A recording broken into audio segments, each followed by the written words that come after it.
Hello everyone. आज हम देखेंगे कि आरपीएलआई पीएलआई की इंडेक्सिंग प्रपोजल इंडेक्सिंग कैसे करते हैं। तो सबसे पहले अपना लॉगिन कर लेना है। उसके बाद के हम सामने ऐसी यूटिलिटी आएगी डे बिगिन। यहाँ से अपने डे बिगिन वगैरह कर सकते हो। तो मैंने यहाँ पे डे बिगिन कर दिया। तो ऑलरेडी बता रहा है कि डे बिगिन जो है वो हो चुका है। तो यहाँ से चलेंगे हम अब अपनी इंश्योरेंस साइड में आपने चलना है।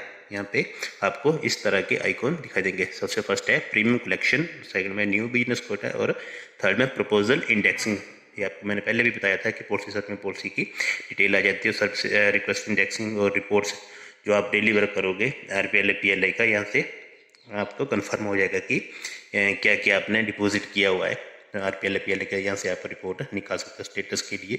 स्टेटस रिक्वेस्ट यहाँ से देखो। ट्रांजेक्शन कोई अगर आपकी सर्वर इशू की वजह से पेंडिंग हो जाती है तो आप स्टेटस जो है इस ट्रांजेक्शन का यहाँ से अपडेट कर सकते हो। तो चलिए यहाँ से आपको मैं बताऊँगा आज कि पीएलआई आरपीएलआई की इंडेक्सिंग कैसे करनी है न्यू फ्रेश प्रपोजल के लिए। तो फ्रेश प्रपोजल के लिए आपको इसके ऊपर क्लिक करना है यहाँ से, ठीक है। अगर आप पीएलआई की कर रहे हो, यहाँ पे आपने ध्यान देने वाली बात है कि अगर आप पीएलआई कर रहे हो किसी बंदे की तो यहाँ पे आपने इस साइड रहने देना इसको। और अगर आरपीएलआई करनी है तो इसको ये इस साइड करना पड़ेगा आरपीएलआई के लिए। तो नीचे शो कर रहा है कि ग्राम संतोष, ठीक है। यहाँ से आप आरपीएलआई की जो भी प्लान है, जो 6 टाइप के जो भी प्लान है यहाँ पे आपको शो हो जाएंगे। अगर पीएलआई करनी तो इस साइड रहने देंगे। और यहाँ पे आपको प्लान शो कर रहा है संतोष करनी है आपने, की सुरक्षा करनी है, की सुविधा लेनी है, कि युगल सुरक्षा करनी है, कि सुमंगल करनी है, चिल्ड्रन पॉलिसी करनी है। जो 6 टाइप की पॉलिसीज पीएलआई में होती है वो यहाँ से आपको शो हो जाएंगी। अगर आपने आरपीएलआई करने तो यहाँ से आपको पहले आरपीएलआई साइड सिलेक्ट करनी पड़ेगी। और यहाँ से ग्राम संतोष, ये आरपीएलआई की 6 टाइप की पॉलिसी, ग्राम सुरक्षा, ग्राम सुविधा, ग्राम संतोष, ग्राम प्रिया, ग्राम सुमंगल, सब की सब शो हो जाएंगी। जिस टाइप की आपने पॉलिसी लेनी है वो उस टाइप की यहाँ पे आप सिलेक्ट कर लेंगे। यहाँ पे शो है अभी ग्राम संतोष, ठीक है। और यहाँ से आपको प्रपोजल डेट बताएगा कि जैसे अभी चली हुई है 12/10, तो यहाँ पे डिक्लेरेशन डेट भी वही और ऑफिस डिटेल भी बता देता है यहाँ पे। तो आईडी सब कुछ यहाँ पे शो होगा। और नेक्स्ट में आपने करना है नेक्स्ट। यहाँ से इसको सिलेक्ट करने के बाद आगे आपसे ये मांगेगा। जैसे मैं यहाँ पे आपको नाम डाल कर बताता हूँ। फर्स्ट नेम इसका, जैसे आपने जिस बंदे की इंश्योरेंस करनी है तो मैंने डाल दिया। लास्ट नेम में आ गया ये, ठीक है। और यहाँ पे बोल रहा है कि इंश्योरेंस डेट ऑफ बर्थ, तो डेट ऑफ बर्थ यहाँ से आप सिलेक्ट कर लोगे जो भी बंदे की डेट ऑफ बर्थ होगी। तो मैंने अभी यहाँ से कर ली सिलेक्ट, ये यहाँ से select date of birth, name आ गया, फर्स्ट नेम आ गया, लास्ट नेम आ गया। और इंश्योरेंस डेट ऑफ बर्थ आपने सेलेक्ट कर लेनी। यहाँ से नीचे वाला ऑप्शन है कि मेल है बंदा की फीमेल। अगर मेल की कर रहे हो तो इस साइड, ठीक है। अगर फीमेल की हो रही है तो इस साइड आप इसको कर लोगे पहले। और समशोर्ड यहाँ पे डालना है कि पॉलिसी जो है उस बंदे की कितने की कर रहे हो। समशोर्ड क्या है ना, 1 लाख है, 10 लाख है, कितना है। आरपीएलआई कर रही है तो मैक्सिमम आपको बताएगी 9 लाख तक। और पीएलआई कर रहे हैं तो 50 लाख तक चलेगी। तो उस हिसाब से आपने यहाँ पे डाल देना है।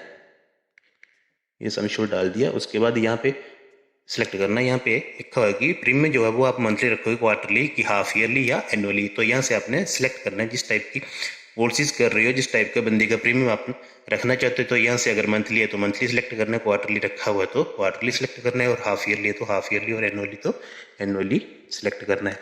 इसके बाद आपको कुछ नहीं करना है। यहाँ पे लिखा है लास्ट में कि मेच्योरिटी उस बंदे की, जिस बंदे की आप पीएलआई आरपीएलआई कर रहे हो, फ्रेश प्रपोजल जो भी है, तो वो मेच्योरिटी किस एज तक लेगा। 35, 40 यहाँ से आपने सिलेक्ट कर लेनी है। 55, 58 या 60 तक यहाँ से आप सिलेक्शन करने के बाद आपने क्या करना है, यहाँ पे कैलकुलेट के ऊपर क्लिक करने के बाद ये आपको ऐसा कुछ इंटरफेस आएगा आपके सामने।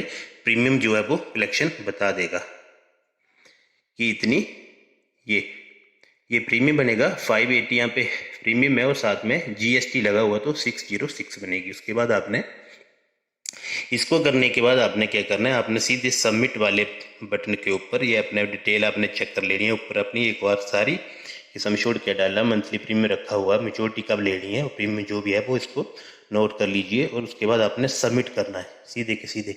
सबमिट करने के बाद आपके पास प्रपोजल नंबर आएगा कुछ N-EAP कुछ इस तरह का उसको आपने फ्रेश प्रपोजल जो इंडेक्सिंग नंबर होता है उसी को बोलते हैं, वो जनरेट हो जाएगा। तो आपने वो नोट कर लेना है। और उसके बाद एक ऑप्शन आएगा मेक पेमेंट। तो जैसे ये अभी मेरे पास है 606, इस अमाउंट के साथ आपने मेक पेमेंट कर देनी है और पॉलिसीज आपकी इंडेक्स हो जाएगी। ठीक है, तो ऐसी सारी की सारी प्रोसेस करनी है। और प्रोसेस करने के बाद आपको यहाँ से आ जाना बैक।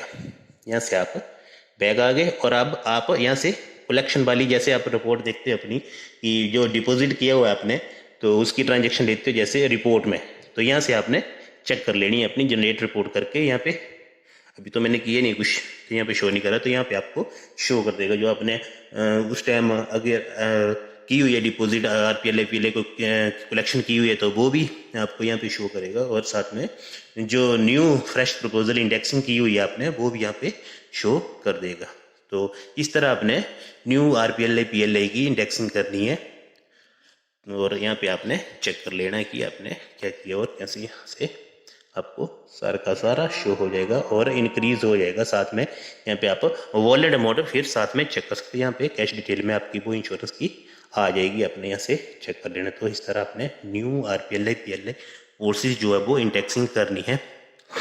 और बाकी का हम अब अकाउंट ओपनिंग की प्रोसेस जो है वो नेक्स्ट वीडियो में देखेंगे। तब तक के लिए धन्यवाद।